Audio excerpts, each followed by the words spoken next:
مامان جا من پیاز برداشتم تو نمیخواد دست بزنی. واسه خودش رو بسی، واسه خودت داری چی برمیداری مامان؟ نگاش کن دمپاییات کو، همیشه هم دمپاییاتو در میاری. وضعیت ما بریم تو برو اینجا کنار در وایسا، اینجا وایسا، اینجا در بگیر. آره گرفتی جستاتو؟ آره. خب بیا.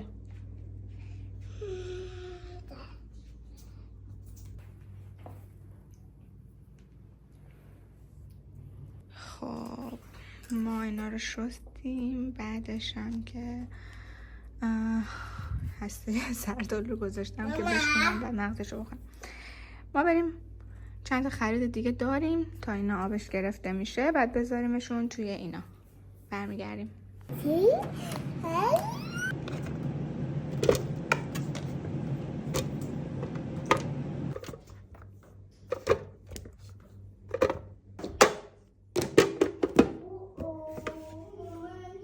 اینجوری چیدم به خاطر اینکه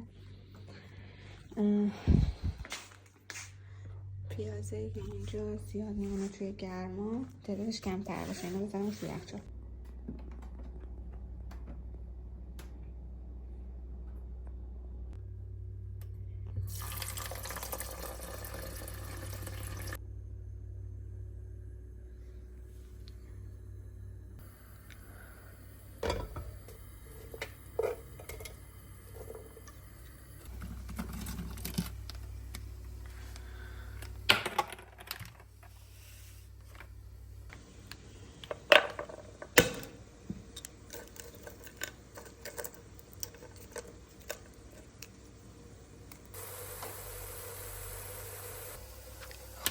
توی این مرحله من چون که کتریم شکسته بود دیگه مجبورم آبجوش رو توی قابلمه بذارم.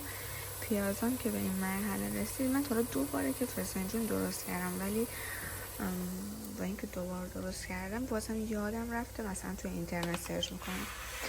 مرغامو من قشنگ 2 برابرش کردم که واسه مامانم اینا هم بفرستم دیگه. رب انار مجبور شدم من سوپری بگیرم که با رب اناری که تو خونه خودم دارم قاطیش کنم. خب توی این مرحله من مرغا رو اضافه میکنم.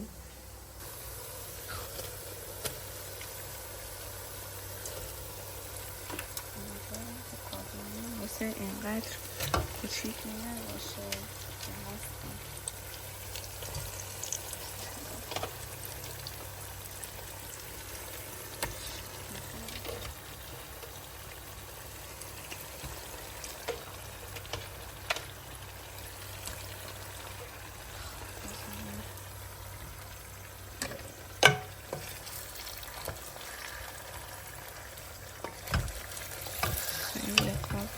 کوچیک نسبت به این مرغا.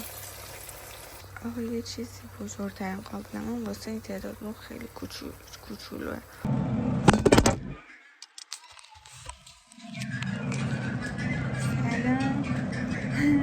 سلام اومدم دوربین گذاشتم خب تا نیافتاده یه قبل و بعد ببینیم. خب من از تو آشپزخونم این ویدیو دارم واسه یوتیوب میگیرم. از تو آشپزخونه های دوربینم گم شده، واقعا خیلی کار سختیه. خب بارینم دارم تلفن صحبت کنم. خب داشتم میگفتم که از صبح تو دل آشپزخونم برای 3مین بار دارم فسنجون درست میکنم. هر بارم دستورشو من فراموش میکنم، توی اینترنت سرچ میکنم. خلاصه که 2 تا قابلمه گذاشتم فسنجون، چون قابلمه بزرگم برای اون تعداد مرغ خیلی کم بود. مثلا دارم از صحبت کنم واسه اون تعداد مرغ خیلی کم بود، کوچیک بود، واسه همین توی 2 تا قابلمه کردم که یه قابلمه رو بفرستم واسه مامانم اینا، یه دونم که مینا داره میاد اینجا و همین دیگه. حالا بریم مراحل آشپزی رو ببینیم، بعد من برم لباسمو عوض کنم، یکم میکاپ پیکاپ کنم، در حد میدونید که میکاپ من چجوریه. دوباره برمیگردیم.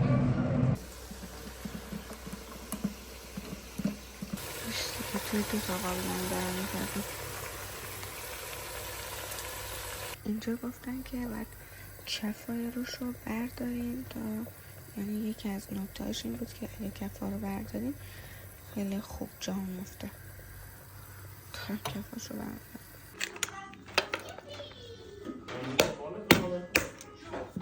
بیا با اینجا داشتی چی میگفتی مامان؟ چی خوشگله؟ چلاست. کلاس یا ماش؟ چلاس خیلی خوشگله.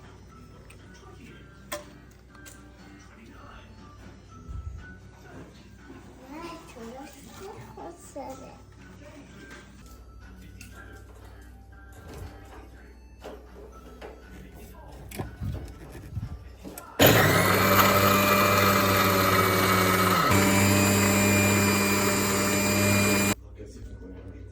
چرا این دود؟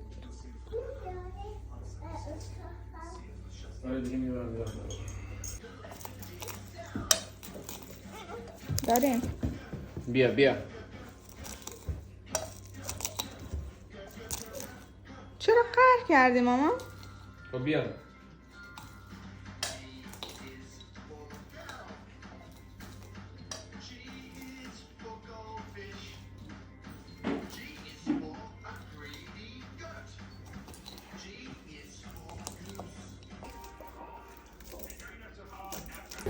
پشت سرم اینقدر به هم ریخته.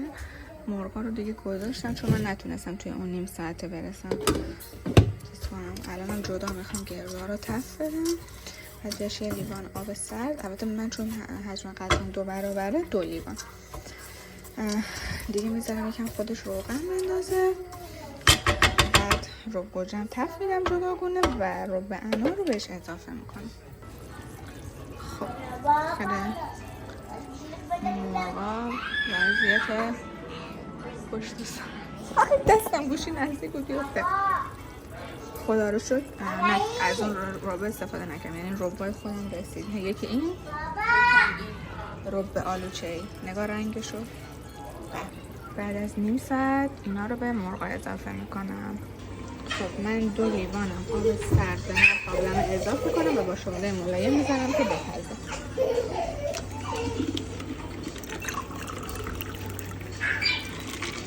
شکر پاره شد. نگاه خواستم فقط بخاطر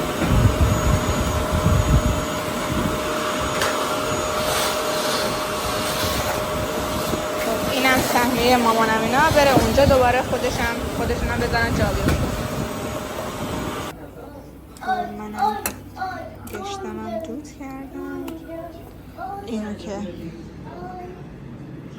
میذارم اینجا، این یه دونرم میبرم توی اتاق خوابم، میزنم برای ابروامه، یعنی ابروامو لیف میکنم.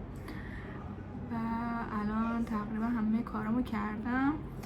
اینو بهتون نگفتم، قراره که بهتون گفتم که مینا قراره بیاد، نگو که واسه مینا هم یه دفعه مهمون اومده.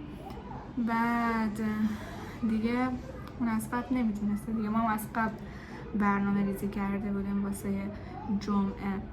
بعد بنده خدا دیگه مجبور شده اونجا نهار درست کنه واسه مهموناش. دیگه من گفتم پس تو هم نهار تو بیا با مهمونات، چون میشن خاله بهروز اینا. گفتم که خب بیاین اینجا با هم دیگه میخوریم.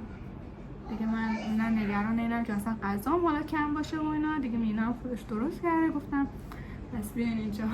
خلاصه مهمونم با مهموناش داره میاد. منم میخوام همون لباس قهوه‌ایم، کرم قهوه‌ای رو بپوشم. لباسا رو از رو من بویدم. بعد و یکم رژ لب بزنم و رنگو عوض شه.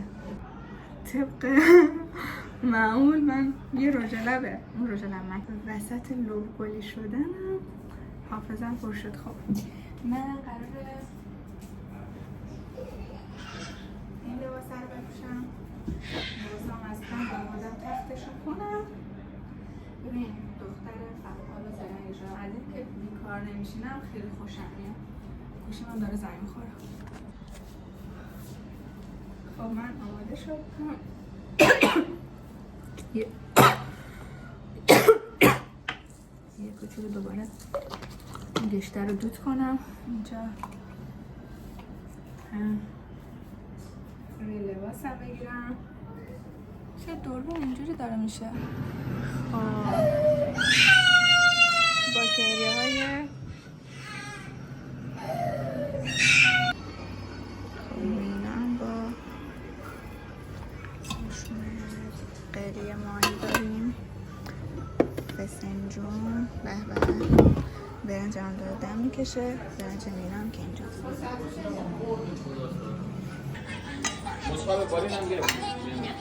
باش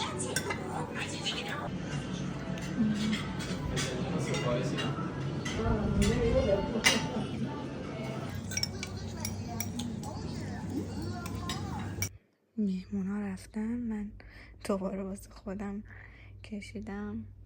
اونجا هم که ظرفا شسته شده و